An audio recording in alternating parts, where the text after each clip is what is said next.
BJP বিধায়ক Ashok দিন্দাকে notice পাঠালো police. Notice পাঠানো হয়েছে বিজেপি বিধায়ক অশোক দিন্দাকে। 17 আগস্ট নিউ মার্কেট থানায় হাজিরার নির্দেশ। নবান্ন অভিযানের দিন সিপিকে নিয়ে কুকথা বলেছিলেন অশোক দিন্দা, যার কারণেই তাকে এবার এই পুলিশি নোটিশ পাঠানো হয়েছে। 17 আগস্ট নিউ মার্কেট থানায় তাকে ডেকে পাঠানো হয়েছে। নবান্ন অভিযানের দিন সিপিকে নিয়ে কুকথা বলেছিলেন অশোক দিন্দা, যার কারণেই এবার বিজেপি বিধায়ক তাকে নোটিশ পাঠানো হয়েছে। বিজেপি বিধায়ক অশোক দিন্দাকে নোটিশ পাঠালো পুলিশ। 17 আগস্ট নিউ মার্কেট থানায় হাজিরার নির্দেশ দেওয়া হয়েছে। আপনাদেরকে শোনাবো গত শনিবার যে নবান্ন অভিযান করা হয়েছিল, সেই নবান্ন অভিযানে ঠিক কি বলেছিলেন এই অশোক দিন্দা পুলিশ কমিশনার। चोट नहीं, मेरा देखो खून आ रहा है, ठीक है। मैं शुभेंदु अधिकारी को सीएससी बोला, हम लोगों को अभी छोड़ना नहीं है, पुलिस को भी हम लोग बहुत मारेंगे। साला पुलिस लोगों को भी मारना पड़ेगा, वो दिन आ रहा है, पुलिस भी मार खाएगा, बहुत झोलाई होगा उनका भी। मैं क्लियरली बोल रहा हूँ, एक बार हमारा भारतीय जनता पार्टी का लोग ऊपर से निर्देश दे दे, पुलिस को मार मार के ममता का आंचल में छुपना पड़ेगा। इतना मारेंगे पुलिस को, एकदम। हम लोग शांतिपूर्ण भाव आ रहे थे, पुलिस हम लोग ऊपर लाठीचार्ज किया है। अरे देखो, एकदम विधायक है हम। আপনারা শুনলেন যে অশোক দিন্দা তিনি ঠিক কি বলেছেন। গত শনিবার নবান্ন অভিযানের দিন এই মন্তব্যই করেছিলেন তিনি কলকাতার পুলিশ কমিশনারকে উদ্দেশ্য করে, এবং সেই ঘটনাতেই এবার পুলিশ তাকে ডেকে পাঠালো। পুলিশি নোটিশ দেওয়া হয়েছে অশোক দিন্দাকে।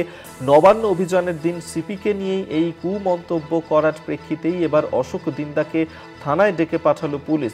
নিউ মার্কেট থানায় তাকে হাজিরা দেওয়ার নির্দেশ দেওয়া হয়েছে। আগামী 17 আগস্ট ডেকে পাঠানো হয়েছে বিজেপি বিধায়ক অশোক দিন্দাকে। বিজেপি বিধায়ক অশোক দিন্দাকে পুলিশি নোটিশ।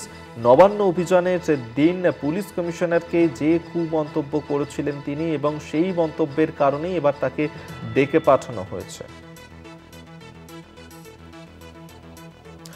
রিয়া মাঝে আমাদের সঙ্গে টেলিফোনে রয়েছেন প্রতিনিধি, আরো বিস্তারিত জানবো। রিয়া, ঠিক কি কারণে ডেকে পাঠানো হয়েছে বিজেপি বিধায়ক অশোক দিন্দাকে? দেখো, তোমরা জানিয়ে রাখবো, বিজেপি বিধায়ক অশোক দিন্দাকে নোটিশ পুলিশের 17 তারিখ তাকে নিউ মার্কেট থানায় হাজিরা দেওয়ার নির্দেশ দেওয়া হয়েছে।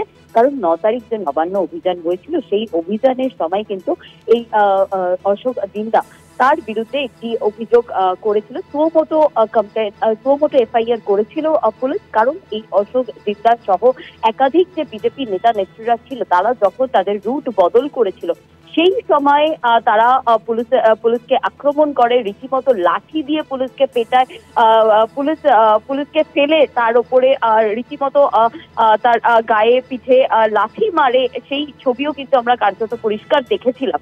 এবং সেই ঘটনার পরেই কিন্তু পুলিশের তরফ থেকে একটি সুমোটো অভিযোগ করা হয়, সুমোটো এফআইআর করা হয়, এবং তারপরেই কিন্তু অশোক দিন্দা তাকে তলব করা হয়, অর্থাৎ নোটিশ তাকে পাঠানো হয়, এবং 17 আগস্ট তাকে হাজিরা দেওয়ার নির্দেশ দেওয়া হয়েছে। যেমনটা সূত্র মারফত জানা যাচ্ছে যে শুধু অশোক দিন্দা নয়, বিজেপির আরো অনেক নেতাদেরকেই তলব করা হয়েছে বলে কিন্তু এমনটাই জানা যাচ্ছে।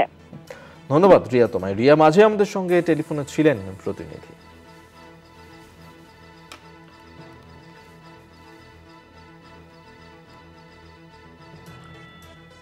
বিজেপি বিধায়ক অশোক দিন্দাকে নোটিশ পুলিশের। 17 আগস্ট নিউ মার্কেট থানায় তাকে হাজিরা দেওয়ার নির্দেশ দেওয়া হয়েছে। পুলিশ কমিশনারকে কুমন্তব্য করাতেই ডেকে পাঠানো হলো অশোক দিন্দাকে।